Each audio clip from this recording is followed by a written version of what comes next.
భాగవతంలో పోతన గారు ఒక అద్భుతమైన పద్యాన్ని ఇచ్చారు మనకి.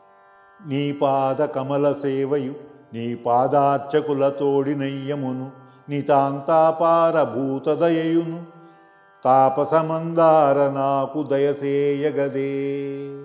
సుధాముడని కృష్ణుడికి ఓ భక్తుడు ఉన్నాడు. సుధాముడని కుచేలుని కూడా సుధాముడని అంటారు. ఈ సుధాముడు వేరు, ఆ సుధాముడు వేరు. ఆయన మధురా నగరాన్ని వెళ్ళినప్పుడు, వధ కోసం వెళ్ళినప్పుడు ఈ సుధాముడి ఇంటికి వెళ్తాడు.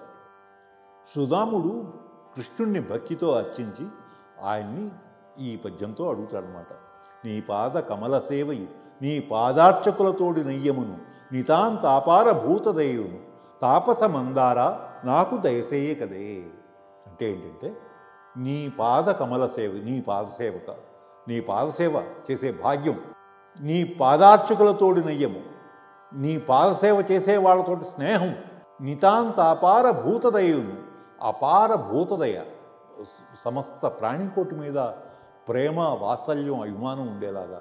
తాపసమందార, భగవంతుడు తపస్సు చేసుకునే వాళ్ళని అనుగ్రహిస్తాడు, భగవంతుని ప్రేమించేవాడిని అనుగ్రహిస్తాడు. అలాగే ఆయన తాపసమందార, ఇవన్నీ నాకు దయసేయి కదే, ఇవన్నీ ఈ వరాలు నాకు ఇవ్వమని అడుగుతాడు.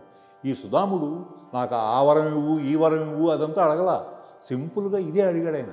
ఈయన అడగలేదని చెప్పి భగవంతుడు ఆయనకి ఇవ్వకుండా ఏం పోలేదు, ఆయనకు కావాల్సినవన్నీ ఇచ్చాడు. ఇచ్చి ఈ కోరికను కూడా నెరవేర్చాడు.